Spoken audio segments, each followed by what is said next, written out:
कि साहेब गाना बजाना ही होगा कि सड़क भी बनेगी। ये पढ़े लिखे कांस्टेबल साहब हैं। क्या साहब, डॉक्टर बनने में बहुत मेहनत लगता है ना, पीएचडी करने में। लोग अपना हेलीकॉप्टर छोड़ करके जब आपकी गलियों का धूल फांकने के लिए आते हैं तो आप उनके चेहरे का धूल पोंछ करके कहिए, ए बाबू आए तो सही, हम तो यही रहते हैं।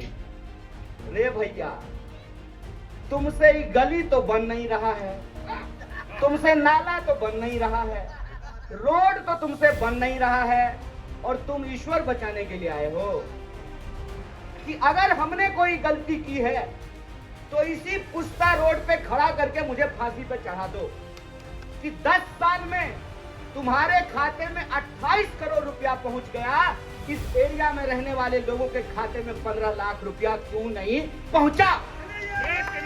इंस्पेक्टर साहब, आपका भी वोट एक और कमिश्नर का भी वोट एक होता है ना। ऑफिस में दोनों बराबर नहीं होते हैं, लेकिन आपका भी वोट एक और कमिश्नर का वोट भी एक होता है। जो लोग सोनिया विहार से बाहर निकलते हैं, सुबह में काम पर जाते हैं, उनको मालूम है कि उनको जाम की कितनी समस्या झेलनी पड़ती है। जो विद्यार्थी पढ़ने के लिए कॉलेज जाते हैं, स्कूल जाते हैं, उनको मालूम है कि जाम की समस्या से उनको कैसे सामना करना पड़ता है। इस एरिया में रहने वाले लोग हैं, उनको अच्छे से मालूम है कि पानी कब आता है और कब पानी नहीं आता है। इस क्षेत्र में जो रहने वाले लोग हैं, पता नहीं कब से यह बात सुन रहे हैं कि पुस्ता रोड, डबल पुस्ता रोड बन जाएगा। मैं आपसे कहना चाहता हूं कि जो आप साल भर झेलते हैं, जो आप पिछले 10 साल से झेल रहे हैं, उसको बदलने के लिए इस देश के संविधान ने आपको एक ताकत दी है, आपको एक अधिकार दिया है। वो ताकत यह है कि 5 साल में एक बार लोग अपना हेलीकॉप्टर छोड़ करके जब आपकी गलियों का धूल फांकने के लिए आते हैं तो आप उनके चेहरे का धूल पोंछ करके कहिए, ए बाबू आए तो सही, हम तो यही रहते हैं। ये बताओ कि कब इस एरिया में रहने वाले लोगों को जाम से मुक्ति मिलेगी? ये बताओ कि कब यहाँ जो लोग जल भराव की समस्या से झेल रहे हैं, ये बगल में ही बस्ती है ना, चौहान बस्ती, चौहान पट्टी बगल में ही है ना। आपको मालूम है उस गांव को किसी ने गोद लिया था 2014 में। तो मैं आपसे पूछना चाहता हूं कि जो बच्चा गोद में था वो चलना शुरू किया है कि अभी तक गोद में ही बैठा हुआ है? ये जो परिस्थिति है, इस परिस्थिति को बदलने की ताकत आपके हाथ में है। इस परिस्थिति को आप बदल सकते हैं अगर आप इस देश की सत्ता को एक संदेश दें कि साहब 7 सीट में आपने 6 सीट बदल दिए, 6 पर कैंडिडेट बदल दिया, 7वें पर कैंडिडेट क्यों नहीं बदला? क्योंकि आपको यह घमंड है, आपको यह अहंकार है कि इस इलाके की लोगों की हालत नहीं बदलेगी, तब भी जो है हम कुर्सी पे जमे रहेंगे, हमको कुर्सी से कोई बदलने वाला नहीं है।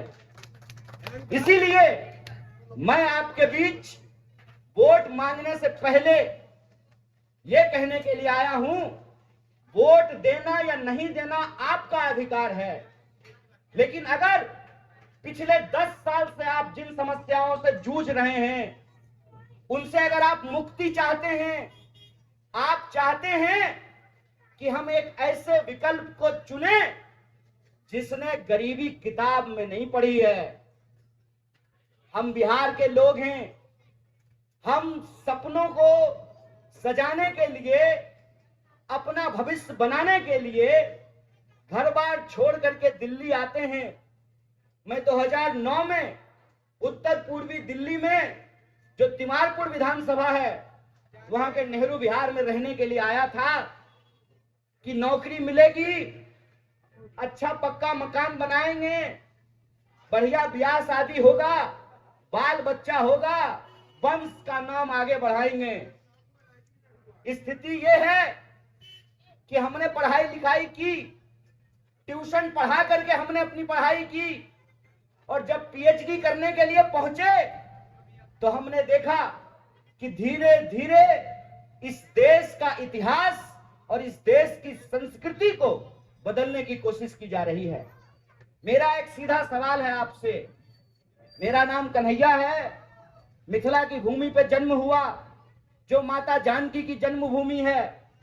आप मुझे बताइए, बड़े बुजुर्ग यहाँ बैठे हुए हैं, ईश्वर हमारी रक्षा करेंगे कि हम ईश्वर की रक्षा करेंगे? बोलिए, ईश्वर हमारी करेंगे ना? हम तो ईश्वर की रक्षा नहीं करेंगे ना, ईश्वर हमारी रक्षा करेंगे ना। हमारा काम है अपने कर्म पर ध्यान देना, फल देने का काम ईश्वर का है। आजकल कुछ लोग अपना कर्म पे ध्यान नहीं दे रहे हैं और ईश्वर की रक्षा करने का दावा कर रहे हैं। तो मेरा एक सीधा सवाल है, रे भैया, तुमसे ही गली तो बन नहीं रहा है, तुमसे नाला तो बन नहीं रहा है, रोड तो तुमसे बन नहीं रहा है, और तुम ईश्वर बचाने के लिए आए हो। अपनी कुर्सी बचाने के नाम पर लोगों को गुमराह करना बंद करो। और अक्सर यहाँ पत्रकार लोग बैठे हुए हैं, हमसे पूछते हैं कि मनोज तिवारी आपके ऊपर आरोप लगा रहे हैं। हमने कहा, देखिए, हमारे यहाँ एक कहावत कहते हैं कि खाया हुआ शरीर और नहाया हुआ शरीर छुपता नहीं है। सांसद महोदय आ रहे हैं और जब लोग उनसे पूछता है, आज आए थे वहां पुस्ता की सड़क पे सुबह पे, और गली में घुसने का हिम्मत नहीं किया, क्योंकि गली में आते तो लोग उनसे सवाल पूछते कि साहेब, गाना बजाना ही होगा कि सड़क भी बनेगी, गली भी बनेगा? इस सवाल का जवाब उनके पास नहीं है, इसीलिए वो हमारे ऊपर कीचड़ उछालते हैं। साहब, चांद के ऊपर थूकने का कोशिश कीजिएगा ना, आपका अपना मुंह गंदा हो जाएगा। आपका अपना मुंह इसलिए गंदा हो जाएगा कि हम विपक्ष में हैं, सवाल पूछना हमारा काम है। आप सरकार में हैं और आप 10 साल से सरकार में हैं, जवाब देना आपका काम है, सवाल पूछना आपका काम नहीं है। आप सवाल पूछ रहे हैं, आप जवाब दीजिए। जवाब दीजिए कि आप आकर के चुनाव के वक्त में हाथ जोड़ करके कह रहे हैं कि 4 महीना का और वक्त दे दो। क्या 4 महीना का टाइम मांग रहे हैं ना? गनीमत है कि 4 महीना मांगा है, क्या पता 9 महीना मांग लेते हैं कि वो जो बच्चा गोद में है वो बच्चा चलने लगता, विकास नाम का बच्चा। 4 महीना मांग रहे हैं।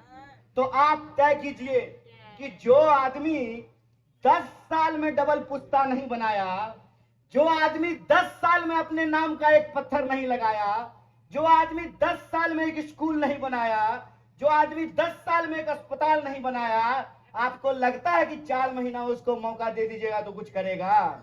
बोलिए, लगता है?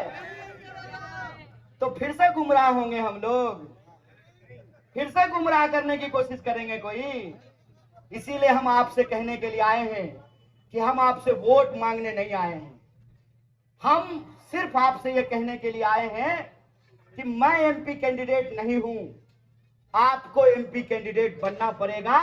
ये आपके अस्तित्व की लड़ाई है, ये आपके आत्मसम्मान की लड़ाई है। और मैं कहता हूं कि अपने आत्मसम्मान के लिए हमको खुद ही खड़ा होना पड़ता है। माता जी, हम रोते नहीं हैं तो आपको पता चलता है कि भूख लगा है? बच्चा रोएगा तो न पता चलेगा कि भूख लगा है। इसीलिए हमको अपने हक में आवाज उठानी पड़ेगी। बोलिए, आप आवाज उठाने को तैयार हैं? उत्तर पूर्वी दिल्ली के लोग न्याय चाहते हैं। अगर न्याय चाहते हैं तो आप एमपी कैंडिडेट बनिए, घर घर जाइए, गली गली जाइए, लोगों से बात कीजिए और लोगों को कहिए कि 10 साल हमने किसी को मौका दिया, एक मौका किसी और को देखते हैं, काम करेगा तो ठीक, नहीं काम करेगा तो कान पकड़ करके इसको भी गद्दी से नीचे उतार देंगे। बोलिए, ठीक बात कि नहीं ठीक बात?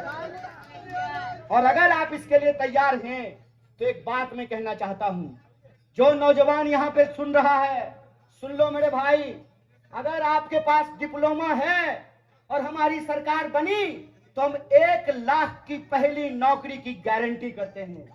जो हमारी महिलाएं सुन रही हैं, सुन लीजिए माताएं बहनें, अगर हमारी सरकार बनी तो महालक्ष्मी योजना के तहत हर महीने आपको 1,000 रुपया ऑलरेडी दिल्ली सरकार देता है ना, हर महीने 1,500 देता है, 1,000 हम 8,500 रुपया जो है आपको देने का काम करेंगे। अगर हमारी सरकार बनी तो जो नौजवान है, जो विद्यार्थी पढ़ता है, सुनो मेरी भाई, अगर इस देश में बड़े पूंजीपतियों का कर्जा माफ हो सकता है, इन्होंने अपने दोस्त का, बड़े पूंजीपतियों का, बड़े धन्ना सेठों का 16 लाख करोड़ कर्जा माफ किया है।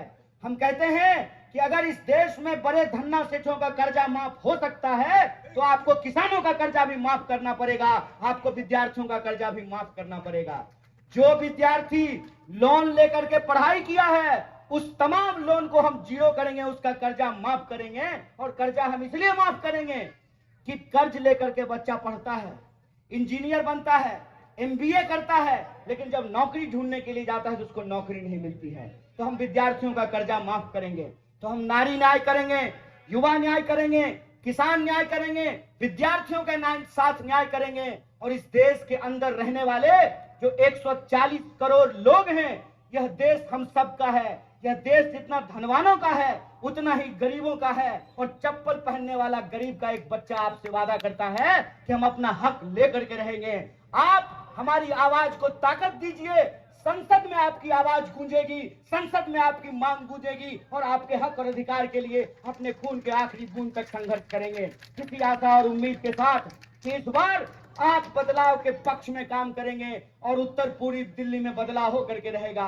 बोलिए, बदलाव होगा, परिवर्तन होगा। तो इस बार 25 मई को आप परिवर्तन कीजिए।